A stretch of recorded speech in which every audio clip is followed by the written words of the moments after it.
రానున్న ఎన్నికల్లో గన్నవరం నియోజకవర్గం నుంచి యార్లగడ్డ గుడ్ న్యూస్ వినిపించబోతున్నాడా? వల్లభనేని వంశీ ఓటమి దిశగా అడుగులు వేయబోతున్నాడా అంటే అవుననే సమాధానం ఇస్తున్నారు కొంతమంది రాజకీయ విశ్లేషకులు. ఇక ఇదే అంశానికి సంబంధించి మనతో మాట్లాడేందుకు ప్రముఖ రాజకీయ విశ్లేషకులు కృష్ణకుమారి గారు మనతో ఉన్నారు. మేడంతో మాట్లాడదాం. మేడం నమస్తే. మేడం, రానున్న ఎన్నికల్లో వల్లభనేని వంశీ గారు గన్నవరం నియోజకవర్గంలో ఓడిపోతారు అనేటువంటి విషయాన్ని గ్రహించి జగన్మోహన్ రెడ్డి గారు ఆయన్ని పెనమలూరుకి మార్చబోతున్నారని, సో యార్లగడ్డ అక్కడ గెలవబోతున్నారంటూ కూడా ఒక ప్రచారం జరుగుతోంది. ఏంటి మేడం, ఈ అంశాన్ని ఎలా చూడవచ్చు అసలు మనం? వల్లభనేని వంశీ అక్కడ గెలవలేడు, మార్చినా గెలవలేడు. ఓకే, పెనమలూరులో కూడా గెలిచే అవకాశం లేదు. ఎందుకంటే తెలుగుదేశం పార్టీ మంచిగా చెడు కొంతమందికి చాలా పెద్ద పేట వేసింది, అలాంటి వాళ్ళలో కొడాలి నాని ఒకళ్ళు, వల్లభనేని వంశీ ఒకళ్ళు, ఇట్లాంటి వాళ్ళు ఉన్నారు. ఇంకా కొంతమంది ఉన్నారు. జూనియర్ ఎన్టీఆర్ చెప్పాడను లేకపోతే ఇంకోటో అని వాళ్ళకి తెలుగుదేశం పార్టీ మంచి అవకాశాన్ని ఇచ్చింది. అవకాశాన్ని ఇస్తే వాళ్ళు అక్కడ ఉన్నన్ని రోజులు ఉండి అక్కడ గెలిచి కొన్నాళ్ళు పోయిన తర్వాత ఎవరైతే వాళ్ళకి సీట్లు ఇప్పించాడో జూనియర్ ఎన్టీఆర్ ఏం చెప్తే అది చేసే వెన్నెముక లేని వ్యక్తులుగా వీళ్ళిద్దరూ తేలారు. చివరికి వీళ్ళిద్దరికీ కూడా గతం ఏమంత గొప్ప గతం కాదు వీళ్ళిద్దరిది. ఇప్పుడు వల్లభనేని వంశీ ఉన్నాడు. వల్లభనేని వంశీ చాలా ఆస్తిపరుడయ్యాడు, చాలా హఠాత్తుగా. ఎలా అయ్యాడు అనేది గనక తీస్తే బయటికి, పరిటాల రవితోటి చాలా స్నేహం చేసి పరిటాల రవి ద్వారా అతను డబ్బులు సంపాదించాడు అని చెప్పి వినికిడి. బహుశా అది వాస్తవం కూడా కావచ్చు.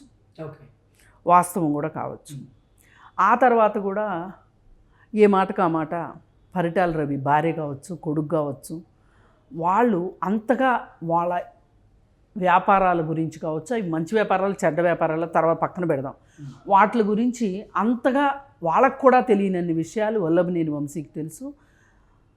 ఆ బతికుండగా ఎంత వల్లభనేని వంశీ ద్వారా పరిటాల రవి ద్వారా బలపడ్డాడో, చనిపోయిన తర్వాత కూడా బలపడ్డాడు అనేది ప్రపంచానికి చాలామంది చెప్తూ ఉంటారు.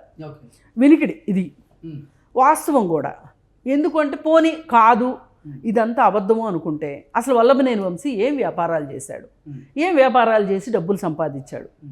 అసలు ఫస్ట్ ప్రొడ్యూసర్గా మాత్రమే కొంతమందికి తెలుసు. ఆయన ప్రొడ్యూసర్గా కూడా ఆయన డబ్బులు తెచ్చి ఎక్కడ ప్రొడ్యూస్ చేసింది లేదు. పరిటాల రవి డబ్బులే అంటారు అవి కూడా. ఎందుకు అంటున్నామంటే వాళ్ళ నాన్న ఒక సాధారణ టీచరు, ఒక నిబద్ధత కలిగిన టీచరు. ఆయనేమి ఆషామాషిగా టీచర్లు కూడా కొంతమంది వ్యాపారాలు చేసి డబ్బులు సంపాదిస్తారు, అలాంటి టీచర్ కాదు ఆయన. ఆయన నిఖార్సైన టీచరు. అలాంటి ఆయన కొడుకు వాళ్ళకి పెద్ద ఆస్తిపాస్తులు లేవు, ఇంత హఠాత్తుగా డబ్బులు ఎలా సంపాదించాడు? మరి ఎవరికి ఏ గురువుకి పంగనామాలు పెట్టాడు అంటే ఎవరికి నచ్చిన భాష్యం వాళ్ళు ఇచ్చుకోవచ్చు. అది వల్లభనేని వంశీ గతం. ఇక నాని అంటే జూనియర్ ఎన్టీఆర్ కాళ్ళు బిసికాడా, లేకపోతే హరికృష్ణ గారికి మందు బాటిల్ ఇచ్చాడా, ఏమి ఇచ్చాడా అనేది వేరే విషయం. కానీ అలా ఉన్న వీళ్ళిద్దరూ తెలుగుదేశంలో ఉన్నన్ని రోజులు ఉండి జూనియర్ ఎన్టీఆర్ పిలిపించాడు కదా అని చెప్పి బయటకు వచ్చి వైఎస్ఆర్ పార్టీలో చేరి తెలుగుదేశాన్ని తూర్పారబట్టడం, చంద్రబాబు నాయుడిని తూర్పారబట్టడం, లోకేష్ని తూర్పారబట్టడం, ఇష్టం వచ్చినట్టు మాట్లాడడం. ఆఖరికి వీళ్ళు ఎంత దూరం వెళ్ళారంటే ఎన్టీఆర్ పేరు మారిస్తే, యూనివర్సిటీ పేరు మారిస్తే కూడా మాట్లాడలేని కుక్కిని పేర్లు అయిపోయారు. మరి మామూలుగా వీళ్ళిద్దరూ కంటి చూపుతో చంపేస్తామనే రకాలు ఇద్దరు చిచ్చరపిడుగులు అంటారు కదా, అట్లాంటి వాళ్ళు. మేము పులులతో సింహాలతో ఆటలాడుకున్నామని చెప్తారు వీళ్ళు, కబుర్లు కథలు. అలాంటి వీళ్ళు పెద్ద ఎన్టీఆర్ పేరు మారిస్తే మాట్లాడకపోగా ఆఖరికి వీళ్ళు ఎక్కడి దాకా వెళ్ళారు అంటే చంద్రబాబు నాయుడిని అవమానించటం కోసం, చంద్రబాబు నాయుడు భార్యని అవమానించడానికి కూడా వీళ్ళు దిగజారారు అంటే మీకు ఏమన్నా ఉంటే చంద్రబాబు నాయుడుతో ఉంటే తేల్చుకోండి. జూనియర్ ఎన్టీఆర్, మీరు, చంద్రబాబు నాయుడు, లోకేష్, మీరంతా ఒక చోట కూర్చొని తేల్చుకోండి. దీనిలోకి భువనేశ్వర్ని లాగాల్సిన అవసరం ఏమొచ్చింది అంటే అంత నీచానికి దిగజారారు మీ ఇద్దరు.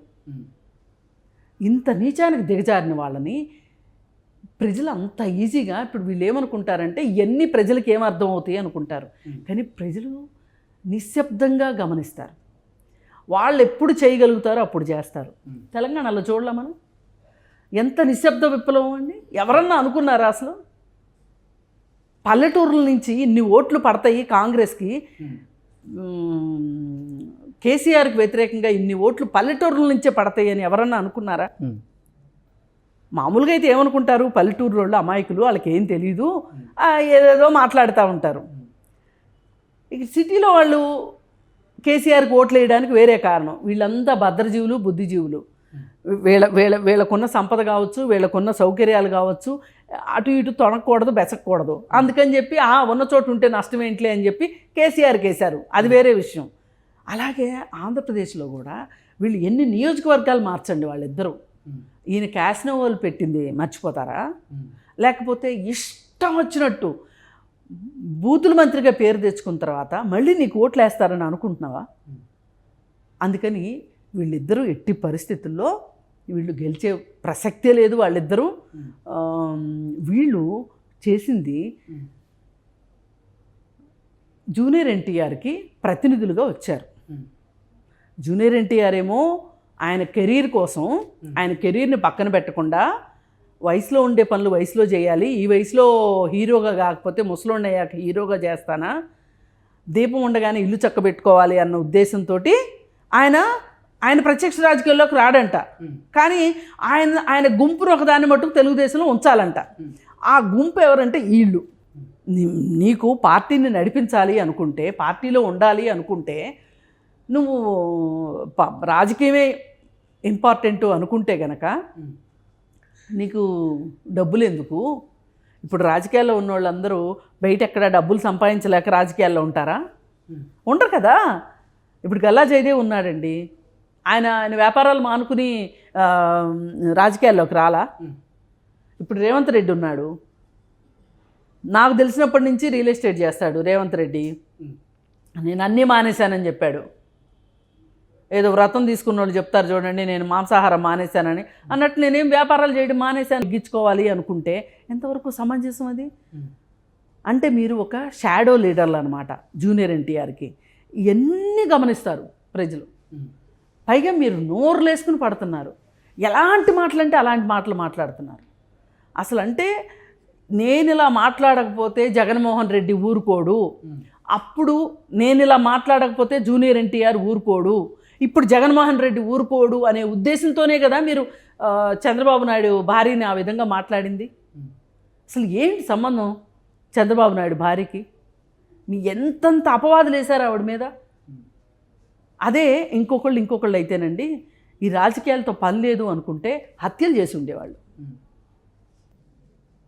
అసలు రానున్న ఎన్నికల్లో జగన్మోహన్ రెడ్డి ఒక సర్వే, అంటే రానున్న ఎన్నికల కోసం జగన్మోహన్ రెడ్డి ఒక సర్వే చేయించారని, ఆ సర్వేలో గన్నవరం నియోజకవర్గంలో వల్లభనేని వంశీ ఈసారి ఓడిపోవడం ఖాయమని తెలిసిందని, దానివల్లే వల్లభనేని వంశీని స్థానచలనం చేసే విధంగా జగన్మోహన్ రెడ్డి పావులు కదుపుతున్నారని, ఆయన్ని పలమనేరు నియోజకవర్గానికి పంపించే ప్రయత్నం చేస్తున్నారు అంటూ కూడా ఒక వార్త వచ్చిన నేపథ్యంలో ఇట్టి పరిస్థితుల్లో ఈసారి గన్నవరం నుంచి యార్లగడ్డ గెలవబోతున్నారు అనే సంకేతాలు అయితే బలంగా వినపడుతున్నాయంటూ కూడా ఒక వార్త బయటకు వచ్చింది. అదేనండి, ఇప్పుడు ఆయన అక్కడి నుంచి మారుస్తారు, మార్చి పెనమలూరు తీసుకొస్తారు.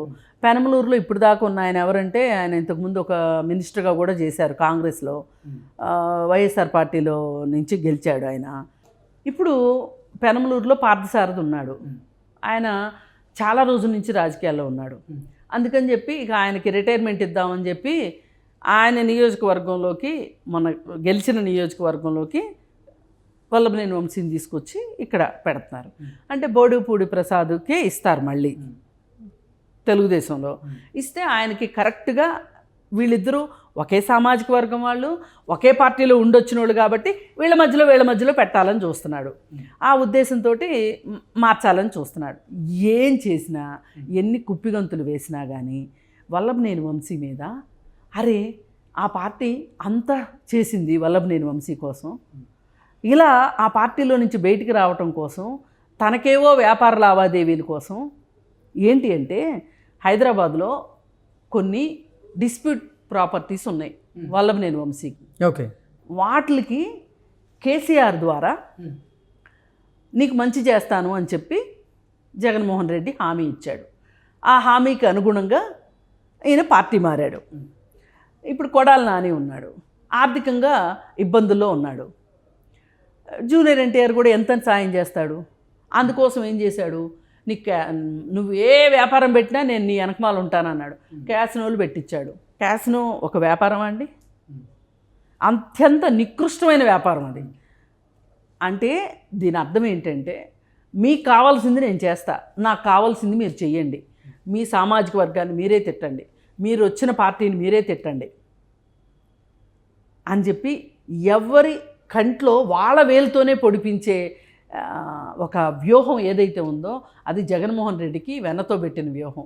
ఈయన చేతులకి ఏమి మట్టి అంటదు, కానీ ఈయన అనుకున్నవి జరుగుతాయి. ఈ విషయాలను బట్టి ఇంతంత కుతంత్రాలు చేసేవాళ్ళు ఎక్కువ కాలం రాజకీయాల్లో మనలేరండి, ఎక్కువ కాలం పప్పులు ఉడకం. నేను అదే చెప్పదలుచుకున్నా. ప్రజలు కూడా ఇవన్నీ గమనిస్తారు. ఏంటి వల్లభనేని వంశీ ఇట్లా ఒక పార్టీలో గెలిచి వేరే పార్టీలోకి వెళ్ళాడు, పోనీ ఏమన్నా రాజీనామా చేసి గెలిచి వెళ్ళాడా? లేదు. ఒక పార్టీ గుర్తు, సైకిల్ గుర్తు మీద మేము గెలిపించాం అతన్ని. అతను ఎందుకు గెలిచిన తర్వాత మా అభీష్టానికి వ్యతిరేకంగా ఆ పార్టీలోకి వెళ్ళాడు అనేది ఉంటుంది కదా. ఇట్లాంటివి పనిచేస్తాయి. ఆలోచిస్తారు ప్రజలు, ఎంతైనా మరీ ఆలోచించని అమాయకులు అయితే కాదు, కానీ ఎప్పుడు టైం వచ్చినప్పుడు చెప్తారు. ఓకే. అందరికీ మటుకు ఒకటైతే గుర్తుంటుంది, పెనమలూరు నియోజకవర్గం కావచ్చు, గన్నవరం నియోజకవర్గం కావచ్చు, వీళ్ళు వరుసగా చేస్తున్న తప్పులను మట్టుకు వాళ్ళు గమనిస్తారు. మరీ ముఖ్యంగా ఎన్టీఆర్ పేరు మార్చిన విషయాన్ని మట్టుకు చాలామంది ఆ రోజు మాట్లాడకపోవటాన్ని, అప్పుడు మీరు అలా చేస్తే మేము మీ పార్టీలోంచి వెళ్ళిపోతామని మీరు ఎందుకు ఆ మాత్రం మీకు శక్తి లేకపోతే అసలు మీరు రాజకీయాల్లో ఎందుకు అనే మాటలు చాలా వచ్చినాయి అప్పట్లో. అందుకని ఆ ఎద్దు మంచిదైతే ఆ ఊర్లోనే అమ్ముడవుతుంది. ఆ సామెతను మనం మరీ పునశ్చరణ చేస్తూ ఇది సంగతి. Okay. Okay madam, thank you so much.